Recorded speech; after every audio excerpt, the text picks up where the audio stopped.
tal? Bienvenido al directo a tu CPU por Telestar Televisión Supercable, Canal 3 y por Virtual Televisión. Tu mejor alternativa a esta hora del día, en vivo directo para el mundo. Desde Lima, Perú, también estamos conectados con Miami, Florida, con La Habana, Cuba, con Sevilla, España, con... bueno, en España, Moisés también está... ¿En qué parte estás, Moisés? Exactamente, ¿Madrid? No, real, en La Mancha, en plena Mancha. Ok, también tenemos a Moisés que está en La Mancha. Y en Ohio tenemos a Jorge Luis. Bien, y lo más importante, Edinson, a propósito de las Navidades, tenemos a nuestro invitado, un niño en los Andes de Perú, que nos va a dar de pronto el preámbulo a nuestra cita de hoy, con algo que nos tiene preparado Edinson, un poema, su poema Borriquito Blanco. Saluda, Edinson, buenos días, ¿cómo estás? Buenos días, Edison. Edinson, buenos días. Tu micrófono, Edinson. Buenos días a todos. Ajá. A todos los padrinos. Bien. Voy a dedicar un poema para todos los padrinos que lleva de título Borriquito Blanco. Y dice así.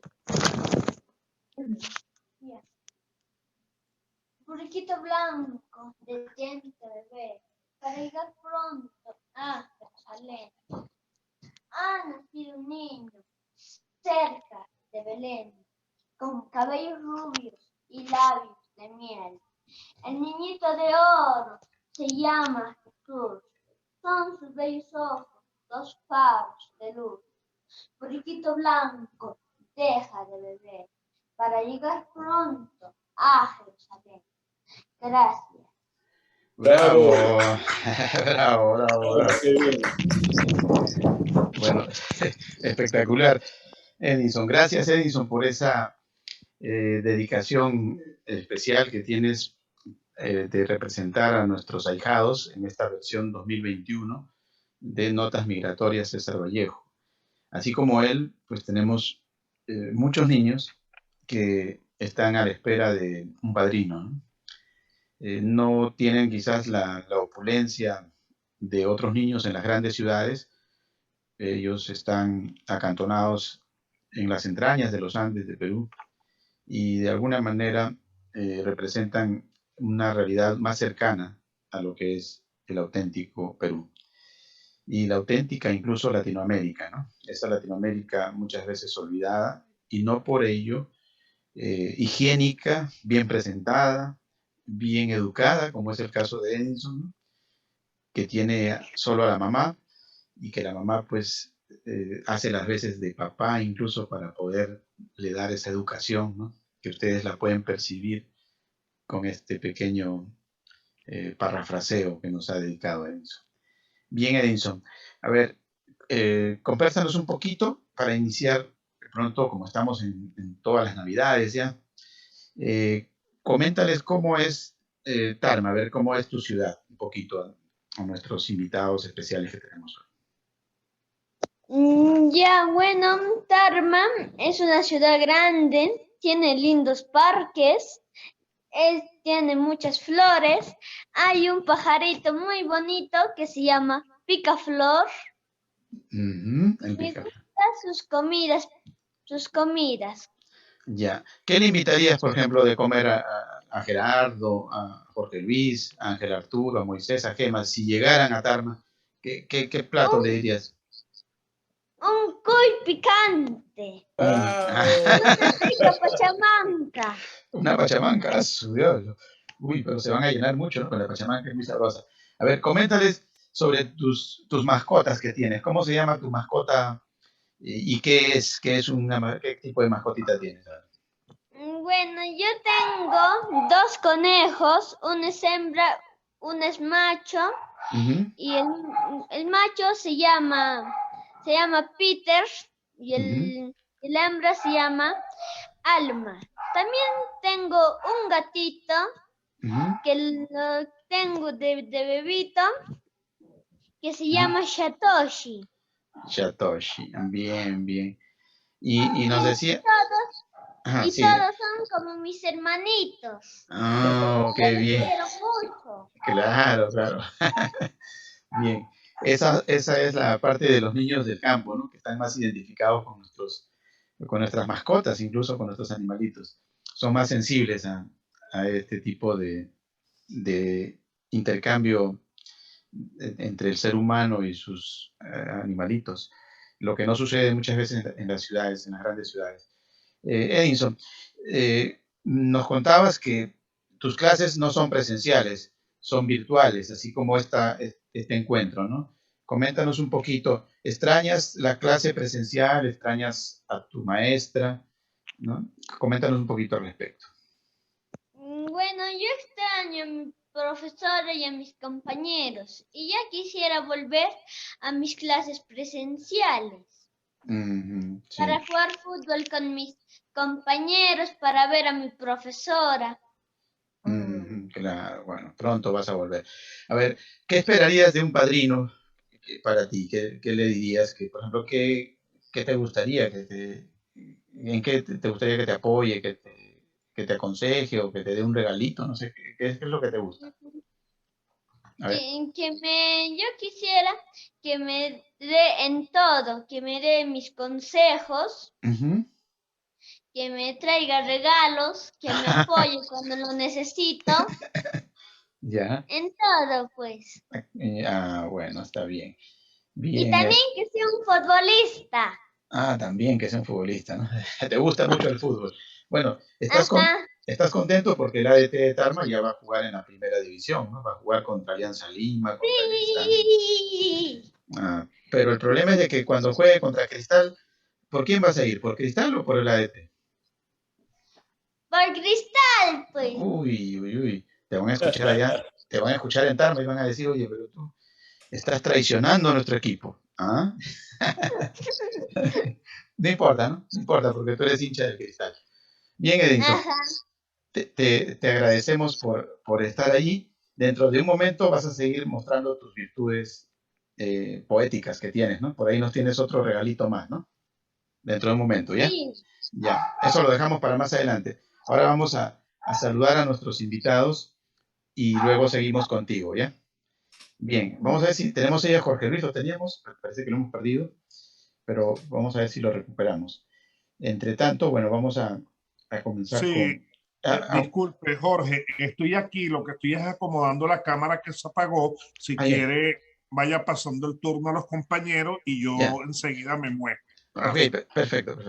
Bien, vamos a comenzar con Gerardo. Gerardo, coméntanos un poco desde el punto que hemos iniciado, ¿no? Que tiene que ver con los niños y las navidades que están muy cercanas. ¿Cómo ves tú estos preámbulos de la Navidad 2021 en plena pandemia? Ubicado tú en el primer mundo y de alguna manera, pues ahorita tienes un contrapunteo con ese tercer mundo real, ¿no? Que es, por ejemplo, una ciudad bonita como es Tarma, ¿no? Pero de alguna forma con mayor, tal vez, precariedad que lo que significa la comodidad de Miami. Pero de todas formas, hay una vida muy importante. Mira lo que por ahí florece. Un niño sano, identificado con la naturaleza, con los animales. O sea, como que sí hay perspectivas con optimismo de lo que puede venir más adelante, ¿no? ¿Qué nos dirías, Gerardo, al respecto? Como tú dices, Jorge, en relación a la Navidad, a este gran país, que es una gran nación y todo lo que tú quieras, y globo de colores y música y todo lo que tú quieras. Hace pocos días vi en un programa un comercial que decía, Navidad, precios bajos, viaje a Europa, viaje a la China, 40% de descuento, hay bares, hay hoteles, hay de todo, viaje gratis. Y yo me pregunto, ¿es esa la forma de celebrar la Navidad? No. Lamentablemente en este país mucha gente tiene algo más de dinero y se da todos esos lujos, pero no son buenos. Haga usted eso en otro día que no sea Navidad. Pero la Navidad, a menos que sea para viajar y visitar a su familia, pues hágalo. Si no, en casa, con su familia, lo que usted se pueda comprar, compre un regalito a su hijo, a su nieto. Mira, estos niños tan lindos como tenemos a Edison, compre un regalito. No tienen que darle todo lo que él pide, pero si usted le da un poquito y cada uno le da un poquito, él va a completar todas sus necesidades y también al resto de los niños del mundo, no solamente de ellos. Así es, Jorge. Bien, claro. Bueno, ahí precisamente ese es el objetivo, que a través de este tipo de programas sensibilicemos un poco a la gente, ¿no? Y se den cuenta que existen perlas en los Andes. Y la perla de los Andes es Tarma, pero la perla de los Andes es Edison también. Y niños como él, ¿no? Que necesitan de alguien que haga algo por ellos, ¿no? Algo simbólico. Pero creo que es como una cantimplora en el desierto. Y hay que tratar de reflejarlo a través de las redes sociales, porque las redes sociales permiten que reflejemos a veces muchas banalidades, ¿no? Y eso pues es abundante. Perdóname que te interrumpa, Jorge. Ahora yo te quería decir, este niño dice, me ha caído tan bien que parece que fuera mi nieto o mi tataranieto. Yo te ruego que te pongas de acuerdo con él. Yo quiero enviarle algo a él. Te pones de acuerdo con él, me lo dices. Ya, perfecto. Sí, te agradezco, Gerardo. Bien, vamos con el saludo de Gema. Gema, ¿qué nos dirías sobre esta reflexión en voz alta, ¿no? Sobre las Navidades y sobre ver esta perlita de los Andes de Perú? ¿Qué se hizo? Buenos días a todos. Bueno, pues realmente el tesoro más preciado que tenemos son los niños. Y en muchas partes del mundo los grandes olvidados, desgraciadamente. Entonces, es verdad que la Navidad siempre ha sido una época para estar en familia, para estar aquí en España, por lo menos, para recordar el nacimiento del niño. Y es una época para los niños. Y debería de ser así, no de tanto consumismo y tanto como este señor ha dicho, que se anuncia en la tele, que si viajes, que si grandes regalos, grandes juguetes. Tiempo de calidad con nuestros familiares, con nuestros niños y con todos los niños, un poco de solidaridad con todos los niños del mundo. Bien, bien, gracias, Gema. Bueno, es básico, ¿no? Que nos ubiquemos en esa dimensión. A veces es difícil porque las luces nos hacen apreciar simplemente los carteles publicitarios y los grandes eventos, y creemos que este tipo de acercamientos no son lo grande que hay en esta existencia que tenemos, y creemos que es todo lo contrario, ¿no? Vamos con el saludo de Moisés. Moisés, ¿qué reflexión desde La Mancha nos darías para el Quijote que tenemos ahí, Edison? Bueno, pues yo quería daros una reflexión sobre este tema. Los niños es lo más preciado de lo que tenemos, y viendo a Edison, la verdad es que está para comerse el muchacho. Es una preciosidad. Entonces, yo quería hacer una reflexión, y es que yo recuerdo mis primeros juguetes. Mi padre era albañil, me podía dar pocos juguetes y siempre se esforzaban en darme lo poquito que podían en ese año. Y yo lo recuerdo con cariño y con ilusión todavía. Pero hace poco estuve con mi hija, que es periodista en Sevilla, se llama Rocío. Digo, Rocío, ¿tú te acuerdas de los juguetes que te comprábamos y tal? Y ya como eran épocas mejores y más de bonanza, le comprábamos tanto que yo creo que la aturullábamos, que ya esa ilusión que nosotros teníamos con lo poco, ya ella no supo apreciarlo con lo mucho. Y yo creo que el mundo va en esa dirección, del consumismo, del tener más que el vecino, este coche ya no me sirve, quiero otro más grande, ahora quiero en casa no sé cuántas cosas, que ya no, si tenemos bastante con un celular, queremos el último que salga. Y yo creo que ese camino que llevamos es un camino equivocado y que no da la felicidad como me lo daba a mí aquel plumier de lápices alpino, que era lo único que podían darme mis padres, pero que yo lo olía y ese olor lo recuerdo todavía.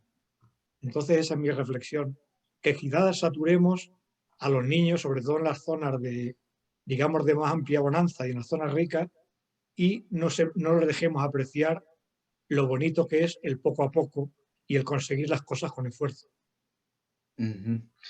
Claro, que no dejemos apreciar, por ejemplo, el conejito de Edison, ¿no? Que solamente él lo ve con esos ojos muy seguro de que se trata de un amigo, un hermano más para él. En la Eso gran, es la, ajá, en las grandes la ciudades eso definición que sí. no ocurre, ¿no? Es difícil, ¿no? Porque el niño está de pronto detrás de un aparato insensible, ¿no? Y para remate Cuando tienen, lleno de sensibilidad el aparato, porque se trae, en cuanto pues, tienen 5 años, tienen celular, tienen esto, tienen lo otro, lo tienen todo. Entonces no saben apreciar el valor de las cosas. Como decía Edison, que describía perfectamente lo que sentía por sus conejitos o por su gato. Eso ya, por desgracia, se ha perdido en nuestra zona. Y es una verdadera pena. sí, sí, sí. Bueno, pero hay que hacer el intento a través de este programa, al menos, de reflejar algo al respecto. Vámonos con nuestro invitado principal que teníamos desde un principio, lo que pasa es que ha tenido una pequeña demora, pero tenemos a Jorge Luis, quien él trabaja dentro de lo que significa una parte legal a nivel de lo que es la criminalística, y en un mundo donde hay tanto vandalismo, tantos problemas, ¿no? Que nos sacan de este mundo incluso, ¿no? Nos mandan al otro mundo.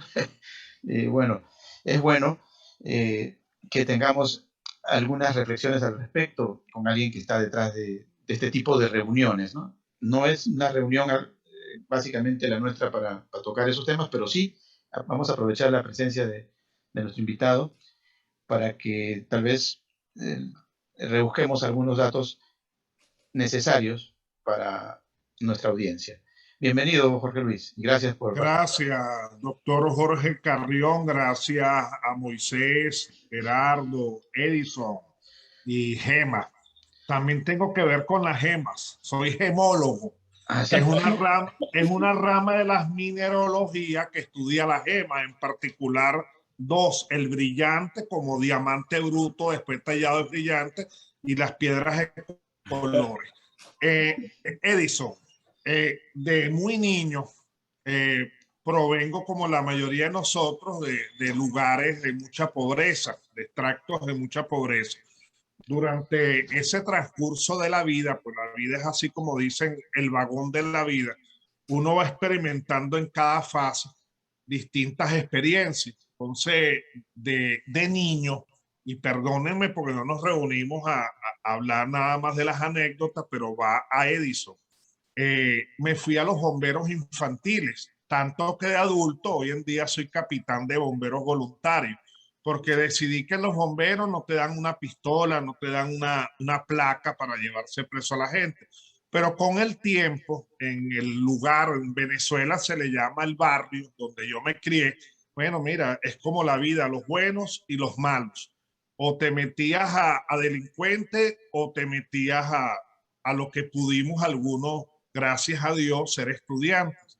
Ingresé a un liceo militar voluntario. Mis amigos lloraban y lloraban porque estaban encerrados. Yo era feliz en ese encierro. Alguna vez escuché a una chica de origen libanés que fue presa por 2 homicidios y ella decía que era tanta la presión que tenía que estando detenida, presa, privada de libertad, fue por primera vez libre en su vida, ¿no? Y son cosas un poco complejas dentro de lo que es la complejidad de la mente humana.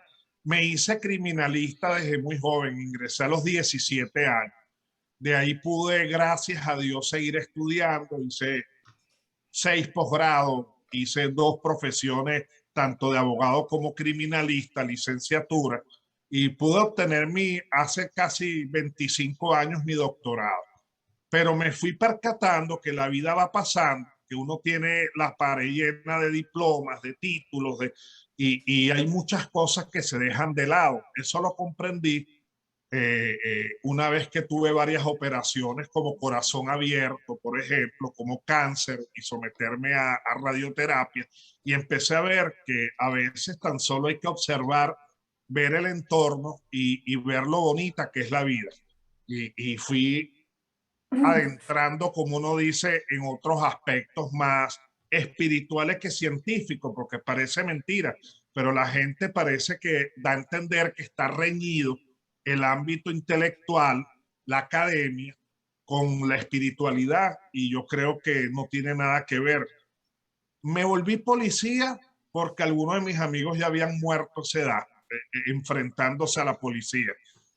me hice policía de carrera, me hice profesional y después me hice con el tiempo, y era algo para mí muy difícil de imaginar, me hice juez titular. O sea, estudié para juez, no fue político, no me pusieron un cargo, sino que estudié para juez y me gradué de juez. Además, tengo título de juez. ¿A qué viene, Edison? Con la vida te puedo decir, porque para mí el centro de la atracción eres tú, uno por niño, porque es la fase más hermosa del ser humano. Yo creo que ni siquiera cuando se es adolescente se es tan feliz como cuando se es niño. El niño puede estar enfermo, el niño puede estar en un estado de pobreza extremo y el niño sigue siendo feliz, y por eso debemos de aprender los adultos de ellos. Ya cuando se es adolescente, aquí le dicen teenager, ya la cosa cambia. Uno quiere conquistar a la novia, quiere manejar vehículos, quiere tomar responsabilidades que todavía uno no es un adulto y deba de tomar, pero algunos tomamos siendo adolescente una cantidad de responsabilidades. Entonces, de mi corazón, según parafraseo y recuerdo, Edison, digo que una vez, eso lo leí como el paradigma de la riqueza, Edison. Una vez un padre de una familia muy adinerada llevó a su hijo a pasar un fin de semana en el campo. Él llevó a su hijo al campo para que aprendiera qué tan pobre era la gente del campo. Y así, pasando el fin de semana, de regreso a su casa, el padre le preguntó al hijo: hijo, ¿qué aprendí? ¿Aprendiste algo? Y él le dijo: sí, papá, aprendí algo. ¿Qué aprendiste? Bueno, papá, vi que nosotros en la casa tenemos 2 perros. Ellos tienen 4 perros. Nosotros en la casa tenemos lámparas importadas. Ellos tienen las estrellas. Nosotros en casa tenemos una piscina de 25 metros.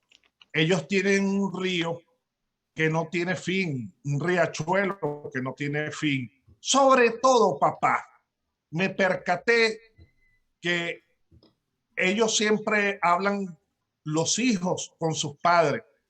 En cambio, tú siempre estás ocupado y nunca podemos hablar.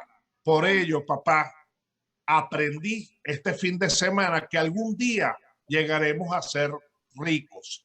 Entonces, Edison, tú no eres pobre. Pobre es las personas que teniendo mucho dinero no lo valoran, no lo aprecian, se enferman por el materialismo y se olvidan de ser niños. Entonces, gracias por estar, Edison, con tu poesía, con tu amor de niño, que eso nos hace indudablemente, nos enternece a todos como adultos y nos hace otra vez y finalmente entender lo vinculante, lo obligatorio para nosotros de seguir no solamente dando una beca o aconsejando a todos los Edison que hay por ahí, sino que gracias a esa nobleza en tiempos de crisis, no solamente la salud pública mundial con la variante Orión, sino que además en los momentos de crisis moral, de crisis ética, de una crisis familiar, la familia se ha dispersado. En Venezuela, donde desde que yo era un Edison, soñé algún día estudiar, salir adelante, porque nos enseñaron dentro de los paradigmas que cuando uno estudiaba, uno podía salir de la pobreza. Y créanlo que nosotros mismos somos muestra de que gracias a los estudios sí salimos de la pobreza. Pero lo que hay que aprender es que la pobreza no es tener mucho dinero o poco dinero, porque hay gente que tiene mucho dinero y siguen siendo unos pobres hombres, sino que seas como tú, que ya eres rico. Lo demás vendrá por añadidura, que es necesariamente todos necesitamos de una orientación, tanto de Dios Todopoderoso como de personas buenas que están en nuestro entorno. El entorno es primordial en mi vida como criminalista, como funcionario de carrera policial, pues fui entendiendo la importancia del entorno. Por eso nosotros, de generación a generación, y les prometo que ya me callo, los padres nos enseñaron: hijo, estudia para que algún día seas alguien. Y es tan lamentable como no digo la política, porque la política puede tener un nivel alto y profundo, y reflexivo, sino la politiquería, que es otra situación, son pseudos políticos en la mayoría de los países de Latinoamérica, han llevado un país que iba al derecho y que iban miras de desarrollo, el caso de Venezuela, con un país al revés, un país donde si usted estudia es vetado, si usted aspira a un cargo y tiene el nivel es vetado, y simplemente se ha vuelto un libertinaje, se ha vuelto un te invito, Edison, desde niño, para que aprendas lo importante que es el Estado de Derecho, donde tienes derechos, pero también tienes deber, el cumplimiento de la Constitución. Eso es importante, no es un juego, es la garantía de que cuando tú tengas la edad de nosotros, Edison, puedas forjarse, porque se forja un país bello, un país lindo, una sociedad donde se estimule las buenas acciones y no como estamos viendo hoy en día, que tenemos un mundo donde hay que retornar no tanto al conocimiento científico como hemos aprendido, sino que hay que retornar al conocimiento básico de la familia y de la sociedad para volver a edificar el nuevo mundo, donde no solamente será para Edison, sino será para nosotros también, que lo vivimos en el día a día y nos merecemos vivir cada uno un país medianamente y básicamente adecuado a la realidad. Gracias, Jorge Carrión, por esta oportunidad. Pido disculpas porque estaba apenas hace minutos en la calle, en otra cotidianidad, y bueno, está actualmente, siempre me gusta, ahorita en Columbus. Columbus es la capital del estado de Ohio, en honor a Cristóbal Colón. En tiempo real tenemos 4 grados centígrados. Gracias. Bien, gracias, Jorge Luis. Bueno, Jorge Luis Gaviria Linares. Él está en Columbus, Ohio, ¿no? Vamos a preguntarle unas cosas relacionadas con el tema que él domina para ilustrarnos también, aprovechar su presencia, ¿no? Por aquí tenemos, por ejemplo, algunos datos que serían interesantes que tú nos ilustres al respecto. De acuerdo a algunos datos, Ohio reportó, por ejemplo, para el año 2017, 300,3 delitos violentos y 2.577 delitos contra la propiedad por cada 100.000 personas. Columbus es una ciudad segura para visitar, sin embargo, dicen, pero con varios vecindarios que deben evitarse, ¿no? En cuanto al crimen, no es un problema demasiado grande en su mayor parte, pero sucede de vez en cuando. Algunas áreas tienen una gran cantidad de delitos menores, como robos de automóviles y robos a bancos aproximadamente una vez al año. Sin embargo, el crimen general es bajo. Con todo, si te mantienes alejado de la locura del fútbol y no usas drogas o pasas el rato donde los traficantes de drogas hacen negocios o te unes a una pandilla callejera, pues Columbus está muy seguro. Sin embargo, pues hay pandillas callejeras como los Bloods, Crips, no sé, o sea, hay un panorama también delincuencial, ¿no? En cuanto a riesgos naturales, hay desastres, también es susceptible Ohio, por ejemplo, hay inundaciones, incendios forestales, tornados, tsunamis o desastres naturales de nieve intensa.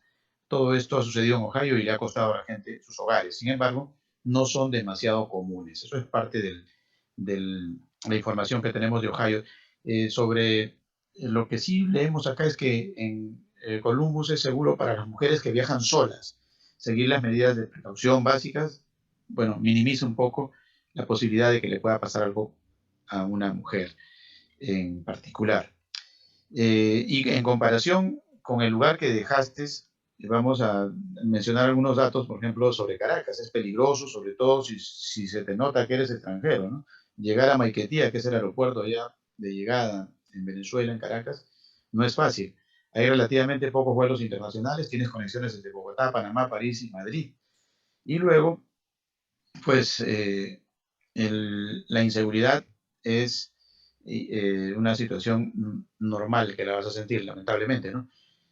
Si vas con bajo perfil, podrás pasar por la aduana sin problemas. Lo mejor será que alguien te espere, dice, ¿no? La recomendación. No tiene que ser de confianza, basta que sea conocido y que lo hayas contactado con suficiente tiempo. Ideal que esta persona haya bajado al aeropuerto en carro particular, ¿no? Porque si agarran un taxi, es muy probable que por ahí el taxista también pueda ser un amigo de lo ajeno, ¿no? Y termines con algún problema inesperado.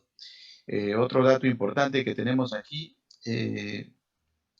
de acuerdo a algún dato numérico, por ejemplo, se maneja una cifra para el año 2017 de 3.064 asesinatos, 2017, hace varios años ya, 571 ajusticiamientos en 9 meses. Las mujeres en particular tienen algo más difícil, ¿no?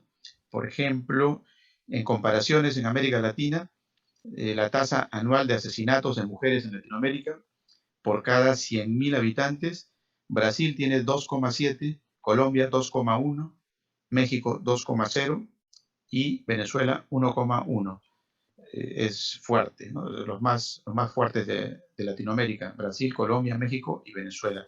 Y quizás Venezuela con una estadística reflejada así a capela, porque como sabemos, pues hacer estadísticas en Venezuela está sujeto a una arbitrariedad del poder imperante, ¿no? En el gobierno actual. Entonces, bueno, estos son algunos de los datos que por ahí tenemos, donde la violencia es el pan de cada día en el lugar donde vino al mundo nuestro invitado.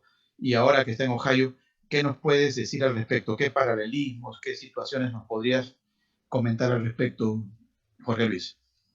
Bueno, uno con el transcurrir de la vida se va volviendo de manera empírica, con el conocimiento del día a día, en psicólogo y también en criminólogo, ¿no? Porque increíblemente, a pesar de que no son las carreras que uno escogió, una vez yo le decía a un amigo psiquiatra, que fue 25 años jefe de psiquiatría forense del estado Miranda, el doctor Francisco Verde Aponte, lamentablemente la pandemia se lo llevó hace un año, un ilustre médico, y yo le decía, usted ve cada al tiempo a una sola persona que puede tener trastornos de personalidad. Yo veo como a 6 en cada audiencia y hago 25 audiencias al día durante los 7 días de la semana. Entonces yo veo, y ahora jocosamente le decía, yo veo a muchos más pacientes que usted, porque en la vida penal, cuando una persona acude al abogado, es como un paciente que acude al médico. Esa persona tiene expectativas, tiene problemas que a lo mejor dicho y exteriorizados a cualquiera de ustedes diría, este hombre se está ahogando un vaso con agua. Eso es un simple tema y él está al borde del suicidio. Vean ustedes el alto porcentaje de suicidios hoy en día desde que llegó toda esta pandemia al mundo. El encierro, el reencontrarse con la familia nuevamente, lo más impactante es que usted ha tenido una familia 20 años y se percata que después de 20 años primera vez que está compartiendo realmente con ellos cuando hubo las cuarentenas y empezamos a conocernos otra vez. Entonces, en el transcurso de la vida, todo ese conocimiento lo lleva uno de otra experiencia que no es ir a las aulas de clase, ver un pregrado o un posgrado o llegar al 5º nivel educativo, sino es tan simple como es observar, como es percibir mediante los sentidos. Mi infancia en Caracas, que es la capital de Venezuela, ciudad donde nació el libertador Simón Bolívar, que han, por lo demás, profanado y prostituido su imagen de héroe con la politiquería. Lamentablemente, Venezuela es uno de los países más desarrollados en Latinoamérica en los años 80, 90. En 1998 entró en este equipo, este grupo, para no ser soez con el lenguaje, ¿no? Pero realmente sí son criminales. Son criminales porque cuando yo era un joven policía, tuve oportunidad de llevarlos presos a muchos de ellos. Unos eran secuestradores. Hubo un famoso caso llamado Niehaus, que era un ingeniero norteamericano que duró casi 10 años preso. Perdón, secuestrado. Esas personas que secuestraron a Niehaus en los años 70, después fueron magistrados del Tribunal Supremo, fueron ministros. O sea, es increíble. Y aclaro lo siguiente con el respeto a todos los demás que nos oyen. que nunca en mi vida me inscribí en un partido político alguno. Solamente me dediqué a sacar mis 8 títulos universitarios, a criar a mis 6 hijos, porque hay unos problemas de trasfondo que son muy comunes en todos nosotros en Latinoamérica, por no decir en el mundo. Uno de ellos es traer hijos al mundo y no atenderlos. Y podemos ver cómo los hombres dicen, yo tengo 15 hijos y tú no, yo tengo 10 y yo tengo 20, pero uno le pregunta, ¿y cuántos de esos hijos que son eh, eh, tantos, ¿no? Una familia grande, has criado? Entonces ahí el hombre dice, bueno, es que me divorcié y dejé los hijos pequeños, bueno, es que nunca lo vi, no, es que los hijos no quieren hablarme a mí. Entonces, todo eso, al decir que Caracas y Columbus, Ohio, que por lo demás son 2 capitales, una de Venezuela, Caracas, y la otra de un estado de los 50 estados de la Unión Americana. Pues mi infancia en Caracas fue muy pobre, con muchas limitaciones, pero fue muy feliz, fue muy feliz. Es increíble ver la cultura de la sociedad hace 40 años atrás. Indudablemente que así como los vehículos eran más resistentes, pero la gente al colisionar por el impacto moría más rápido, pues vemos cómo ahora los vehículos usted se recuesta y puede hundir un guardafango, pero absorbe los golpes y dícese que con la seguridad que tiene hay menos víctimas. Entonces, así yo empiezo a ver la vida. Una vida que vi primero de niño como entre ricos y pobres. Así más o menos fue mi visión. Los ricos y los pobres, los que tenían y los que no tenían, ¿no? Triste visión por lo demás, porque siempre digo, sin dármela de víctima, pues gracias a Dios he alcanzado las cosas que nunca imaginé, y por algo hago mención que de niño me dedicaba a lavar vehículos con otros amigos. Uno de ellos era un delincuente que todavía hoy, en el año 2021, sigue preso, sigue privado de libertad por más de, le impusieron 30 años de prisión, que es la pena corporal más grande que hay en Venezuela. Está en el artículo 43, ordinal 3, 44, ordinal 3 de la Constitución venezolana. Entonces, Venezuela fue un país de riquezas, un país de bonanzas, y algunos le dicen a ustedes, éramos felices y no lo sabíamos. Claro, cuando usted dice que era pobre y podía comprar un vehículo usado, podía comer, la cesta básica alimentaria se cumplía. O sea, el más pobre podía comerse un trozo de carne, un bistec, por decir algo. Aquí en Estados Unidos, lo más caro es la carne, ¿entiendes? Es más fácil comprar pollo, incluso comprar pescado, que comprar carne, ¿no? Sin embargo, en Venezuela, en esa época, el más pobre podía comer cualquier cosa y lograr cualquier cosa. Pues cuando hay una estabilidad de un país, una estabilidad económica, una estabilidad del Estado de Derecho, que se cumplan las constituciones, etcétera, etcétera, todo es posible. ¿Por qué Columbus, Ohio?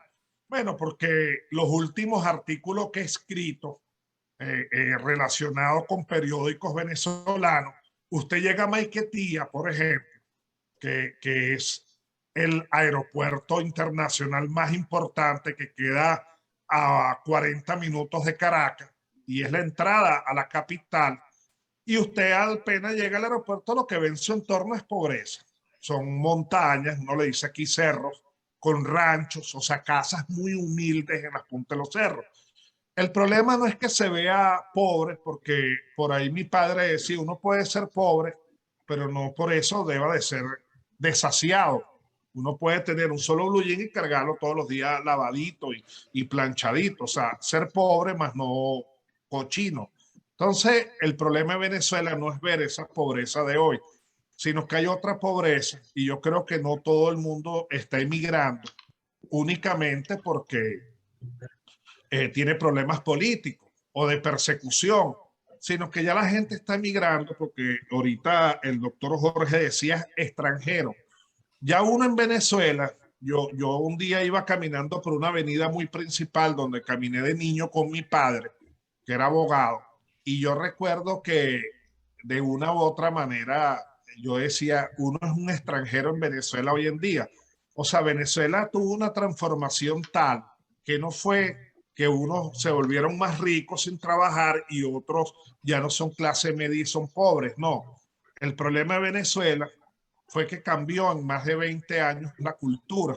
Yo en 1992 tuve oportunidad de todavía ser funcionario policial y trabajé en una policía denominada la DICIP, Dirección de Inteligencia, los Servicios y Prevención, denominada la policía científica. Sería como decir en Estados Unidos, el FBI era la policía técnica judicial donde yo me formé, y la segunda policía sería la CIA, el Centro de Inteligencia Americano, ¿verdad? Así era la DICIP, era una policía de inteligencia para prevenir lo que sucedió en el año 92, que hubo 2 intentonas golpistas.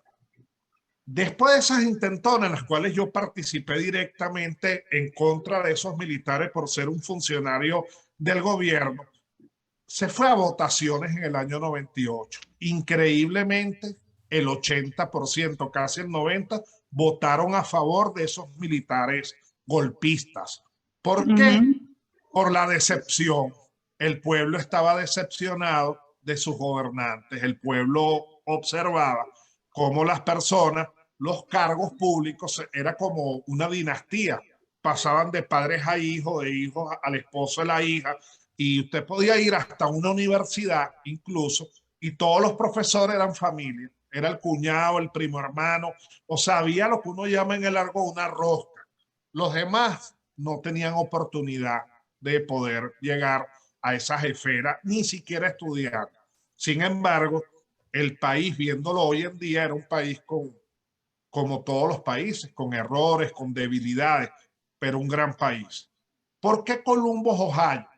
Porque cuando ocurrieron esas intentonas golpistas en 1992, muchos tuvimos que irnos de Venezuela porque fue una guerra civil de días y hubo muchas personas muertas, dicen 300, 400, nosotros contabilizamos más de 1.500 personas muertas en esos pocos días y como dijo ya el doctor Jorge Carrión, se eliminó de los despachos públicos llevar estadísticas. ¿Por qué? Porque las estadísticas empezaron a repasar con creces la cantidad de homicidios, la cantidad de delitos graves y complejos como el robo agravado, entiéndase el atraco. Entonces, la sociedad se desdibujó tanto que en el 2005, ya gobernaba Chávez, por primera vez jurídicamente se aprobó la ley orgánica contra la delincuencia organizada, porque en Venezuela en los años anteriores no había, o excepcionalmente había, delincuencia organizada transnacional, a pesar de las riquezas, el petróleo, oro, brillantes, por eso lo de gemólogo, porque Venezuela tiene minas de oro y tiene minas, entre otras, de diamantes, y en Venezuela es muy normal usar prendas de 18 quilates en vez de 14 quilates, 10 quilates en el oro, y el diamante se consigue, aunque no sea la mejor calidad. Entonces, yo me vine para Columbus, Ohio, dado que tuve la oportunidad de que tenían alrededor de 40 militares en un edificio encerrados. Y la orden que había era que cuando ellos salieran de ese edificio había que aniquilarlos, había que fusilarlos, había que matarlos, porque ya ellos habían matado a un grupo de policías en una esquina adyacente. Yo en ese momento era el funcionario de mayor jerarquía y decidí hablar con el capitán que estaba a cargo de esos muchachos. Eran muchachos de 18 años, eran unos niños vestidos de uniforme, porque ni siquiera tenían la conciencia, y fueron dirigidos a esos golpes militares por otros que después asumieron el poder, y la historia de nunca acabar. Siempre hay un vivo que maneja a los demás, y por eso dicen, él es el líder. Hoy en día todos debemos de ser líderes, todos debemos de ser líderes, respetando la disciplina. Bueno, yo hablé con ese capitán y permití que ellos nos dejaran sacar a los heridos nuestros y que ellos salieran y se fueran. Bueno, eso fue un rechazo total, porque yo debí de haber sacado a esa gente, haberlos puesto en una pared, haberlos fusilados a todos. Gracias a Dios, con la falta de discernimiento de apenas tener 28 años, algo así. Tuve la suficiente madurez para, como veo la vida hoy en día, que ahora veo la vida no de pobres y ricos, sino que la veo entre buenos y malos. Yo ya observo que una persona puede tener un buen verbo, puede invocar cual falso profetas una religión determinada, con mi respeto a todas, porque profeso una religión monoteísta, y pude entender, sobre todo, al venirme aquí a Columbo, que no había ni comparación, pues tanto que estuve en Santiago de Chile durante unos meses, mi hijo mayor que lleva mi nombre y que es abogado también y que también los persiguen, te persiguen a ti, te persiguen a tu hijo, te persiguen a tu familia. O sea, es increíble la violación de derechos humanos que comete el Estado. Personas salen denunciando el viernes y el sábado casualmente le dieron 6 tiros y lo asesinaron en presencia de su familia. O sea, en Venezuela empezaron a pasar cosas que ocurren en todos los países del mundo, pero empezaron como la regla y la excepción, pues la regla se volvió la excepción y la excepción se volvió la regla. Entonces yo en el 92 llegué a Nueva York y un amigo de la infancia me dijo, Jorge, vente para acá, de aquí a Nueva York hay 10 horas, 9 horas. Acabo de hacerlo hace una semana por carretera, pero en esa época eran casi 2 días, porque estamos hablando de 30 y pico de años atrás. Entonces yo me vine acá y fue un refugio para mí durante 5 meses. Esos 5 meses yo decidí o me quedaba o me iba. Estoy hablando hace más de 30 años y decidí volver y confrontar mi situación. Siempre cuando alguien me plantea un problema, le digo que hay que dar un paso adelante. Siempre hay que dar la cara ante la adversidad, porque eso es como la verdad os hará libre. Cuando usted dice la verdad, se enciende un problema, pero usted queda libre en su pensamiento porque no arrastra una mentira, después otra mentira, después otra mentira. Y me vine y en esos 5 meses ganaba $5 la hora de trabajo. Hoy en día aquí pagan a $15 la hora de trabajo, antes eran 5, y fue una experiencia muy dura. Volví a mi país, me reincorporé a la policía, me gradué de abogado, ya era licenciado en criminalística y gracias a que todo el mundo me decía, ahí está Edison, que se apartó, todo el mundo decía, ¿para qué vas a estudiar un posgrado? Pero eso se estudia cuando estés mayor, pero ¿para qué vas a estudiar ahorita? Gradúate y aprende con la práctica. Bueno, yo me fui a hacer mis posgrados, hice 2 especializaciones, presenté mis tesis, 2 maestrías, hice mi doctorado y parece mentira, todavía Venezuela era tan próspera que uno podía modificar su estatus social, económico, con tan solo estudiar. Por eso hay una fábula, hay un humor que muchos lanzan por ahí donde va la mamá con el niño y señalan a una persona indigente y le dice, tienes que estudiar, hijo, porque si no estudias vas a terminar así pidiendo limosna. Bueno, increíblemente eso pasó en Venezuela. En Venezuela se empezó a castigar si usted estudiaba, se empezó a castigar si usted sabía.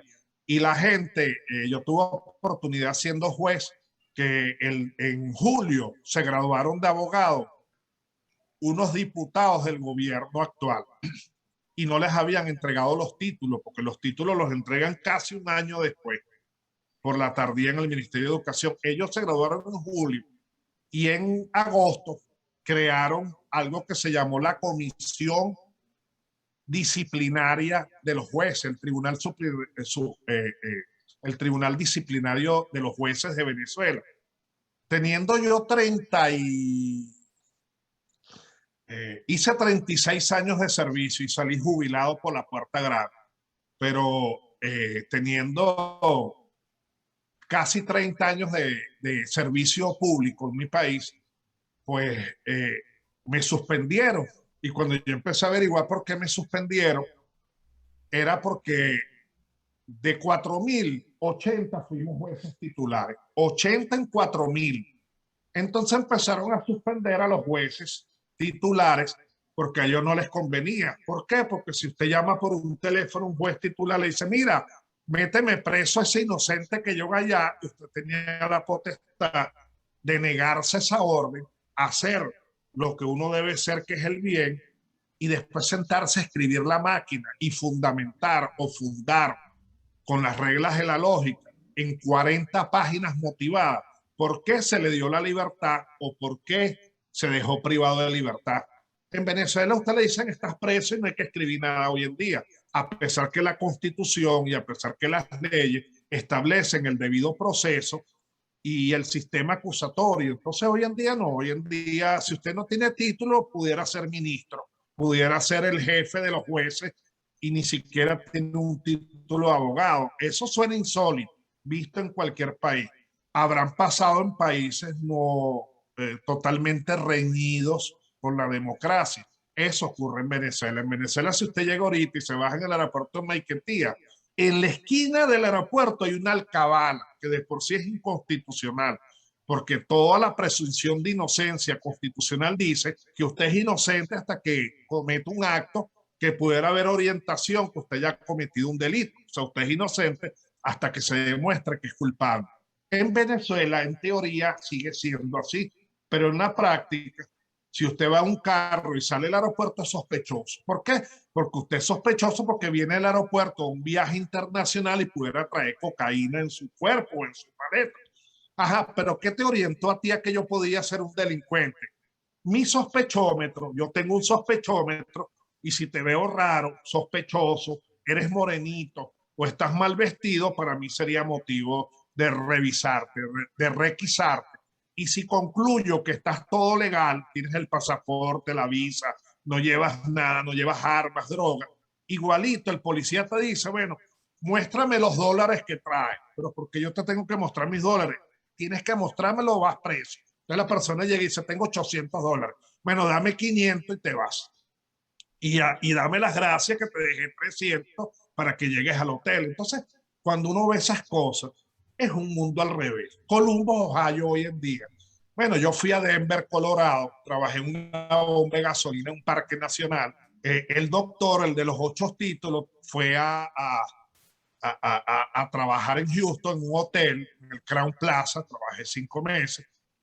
Aprendí a lavar, a planchar con máquinas industriales. Hice reseñas fotográficas y todo porque hay que verlo para creer. Trabajé parado unos semáforos con un aviso que decían entra a la feria en el colegio sábado y domingo y haciendo muecas así en el semáforo. Los amigos míos, porque los venezolanos estamos ahora en el mundo, me decían, Jorge, ¿y a ti no te da pena hacer eso en la calle mostrando como un payaso la pancarta? Le decía, no me da pena porque me pagan $80 al día, me dan almuerzo, me tratan bien, porque el señor me trataba con respeto, que es lo principal, porque hay trabajos donde te tratan muy mal.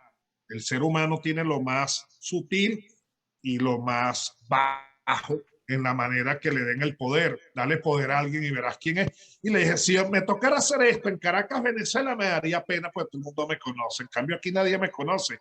Dale tranquilo, que aquí estoy yo disfrutando, brincando en la avenida. Entonces, ya hoy en día, gracias a Dios, manejo un periódico. Soy editor de un periódico que se llama The Ohio Professional News Press. Lo pueden buscar por las redes. Tengo 6 hijos, me tuve que traer a mis hijos.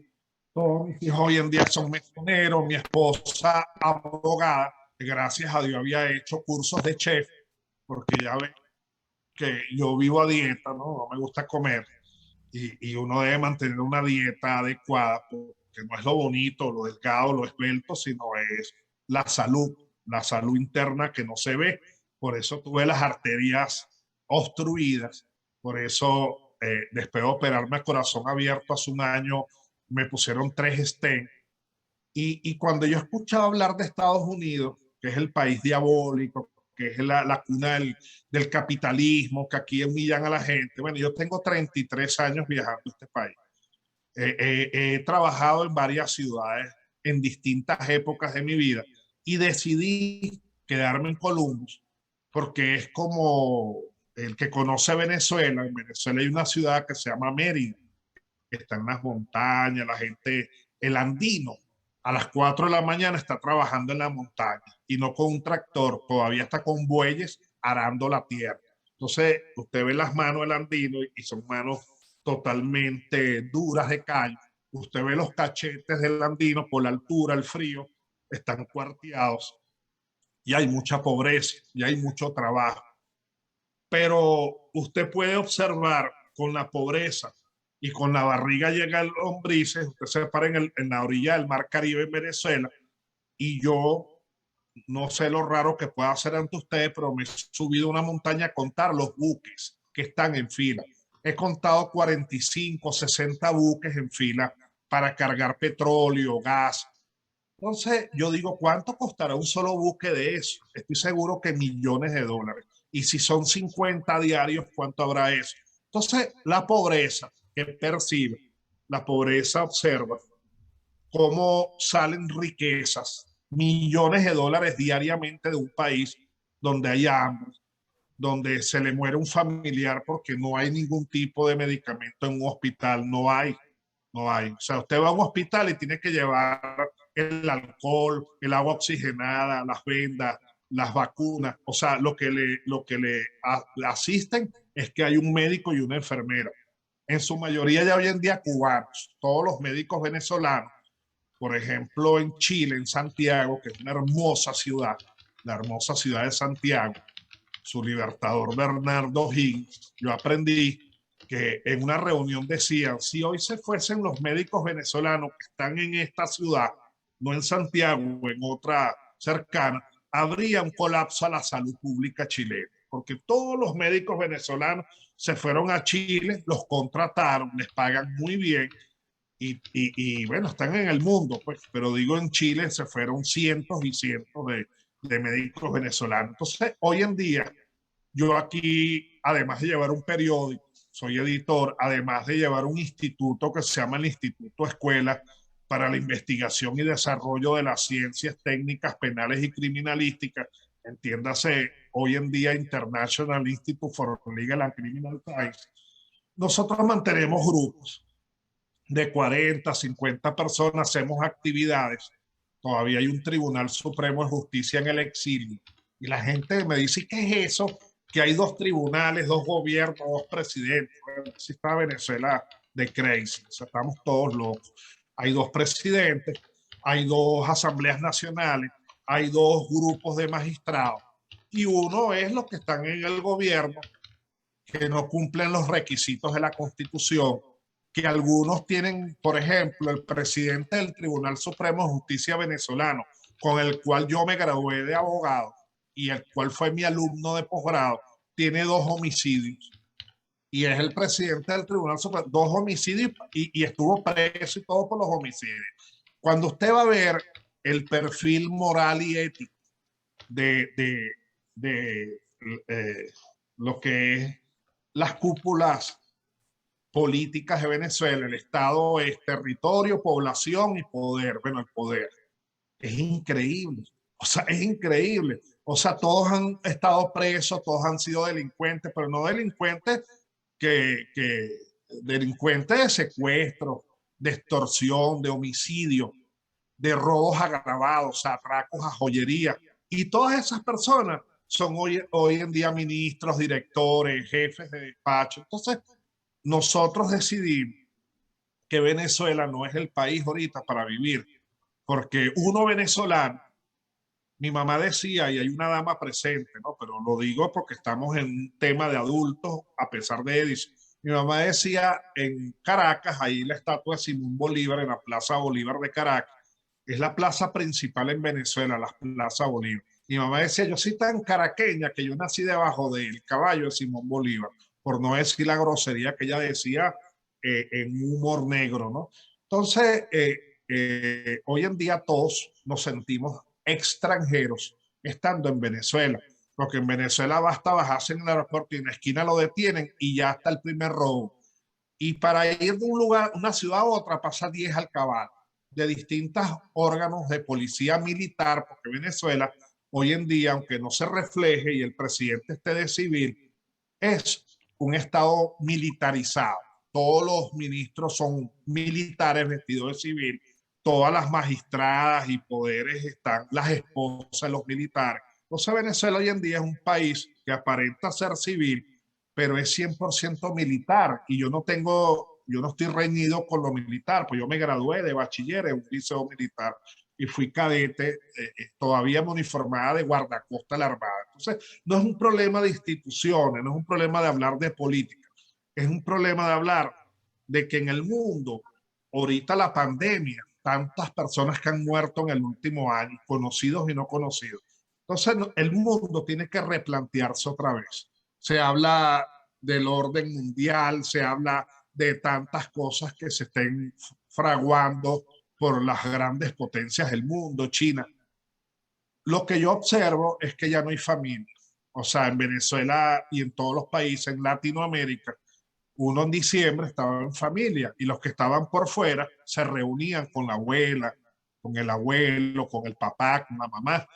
Hoy en día el aeropuerto de Maiquetía es un lugar para llorar, es un lugar triste, es un lugar como ir a un cementerio. Cuando uno va a Maiquetía es a despedir a los hijos que se van. ¿Y a qué se van? A fraguarse su propio futuro. Pero yo todo lo transformo en positivo y finalizo diciendo lo siguiente. Yo me vine con una esposa abogada y con 6 hijos, de los cuales 3 son profesionales. Los otros 3 no lo son porque 2 son menores y uno es un bebé que nació aquí. Además de todo, Dios es tan bueno que mi esposa, Gema, mi esposa tenía 15 años con las trompas cortadas, o sea, ya no podía tener más hijos. Ya la fábrica cerró y aquí nació un bebé que además, siendo costoso el haber tenido esa cesárea, era algo así como $14,000, algo así. Para uno es costoso, porque uno está empezando una vida de nuevo. Pues fue becada, o sea, no le cobraron nada, no nos cobraron nada, por lo raro del nacimiento de ese niño en cuanto que venía de unas trompas cortadas, y ellos analizaron en el Hospital Universitario de Ohio que es que las mujeres excepcionalmente con el tiempo le cortan 2 centímetros de las trompas y excepcionalmente se regeneran. ¿Ves? Entonces las mujeres que son sanas les traen las trompas de una vez para tener garantía de no tener hijos. Entonces no quiero hacer de esto una charla de yo solamente hablar, porque yo soy el nuevo, el que estoy llegando, el que lo estoy conociendo, pero yo digo que esto es una terapia también. Y teniendo un niño presente, Edison, ¿qué edad tienes, hijo? Edison. ¿Qué edad tienes? Yo tengo 8 años. Ok, 8 años. ¿Y qué estudias actualmente? Academia de Fútbol Hugo Baltasar. Bueno, muy bien. Aquí al fútbol le dicen soccer, ¿no? El fútbol. Mis hijos, la disciplina del fútbol, yo digo que es más exigente que la del béisbol. Nosotros normalmente nos gustaba el béisbol más que el fútbol. Le dejábamos el fútbol a los europeos. Pero yo ahora veo a un joven hacer fútbol, practicar, y es un atleta, porque uno ve a Baby Ruth, a los grandes beisbolistas, barrigones, beben licor y son jonroneros. Pero para ser un futbolista hay que ser un atleta, nada más correr la cancha de ida y vuelta, la resistencia. Entonces, has escogido una disciplina excelente y que tiene mucho futuro. Pero la pregunta es no qué disciplina o qué deporte estás entrenando, sino qué nivel de estudio tienes tú, qué estás estudiando en la escuela. ¿En qué grado estás? ¿En qué grado? Bueno, yo estoy en el 2º grado y yo estoy estudiando matemática. Muy bien, muy bien. Bueno, ve, tú tienes que ir ligando el fútbol, que es la actividad excelente deportiva, con seguir estudiando matemática o aritmética y seguir estudiando al 3º, al 4º y al 5º, porque esa es una riqueza que te va a dejar el mundo, tus padres, tu familia y, ¿por qué no, el padrino que emprenda contigo la labor? O sea, estudiar, estudiar, estudiar. Y uno diría, pero si yo lo he escuchado a usted y tanto que estudió y hoy en día trabaja en cosas que no tienen nada que ver con lo que estudió, pero todo queda aquí, ¿ves? En la mente queda el conocimiento y uno puede usarlo aún en un idioma distinto las reglas de la lógica, uno entiende y puede subsistir gracias al estudio. Entonces tienes que, Edison, no dejar el deporte, pero tienes que seguir estudiando, así como algo principal. En la medida que tú estudies, vas avanzando, porque a lo mejor deberías de tener también dinero, entre más uno estudie, pero lo que vas a tener es mejor calidad como persona, ¿ves? Y esa es tu verdadera riqueza. O sea, las riquezas son todos esos conocimientos que tú tienes y todas esas acciones que tú emprendes en favor de los demás. Cuando tú te des de la edad de nosotros, vas a conocer a otro Edison, otro niño que tiene limitaciones, que tiene sueños.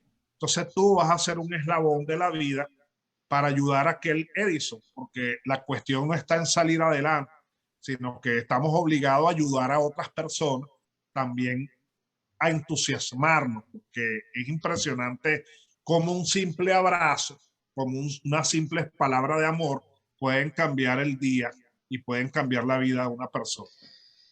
Ahí hago silencio. Bien, bien, gracias Jorge Luis por tu sinceridad en contarnos, relatarnos un poco tu parte personal, ¿no? Tus vivencias y tu experiencia migratoria.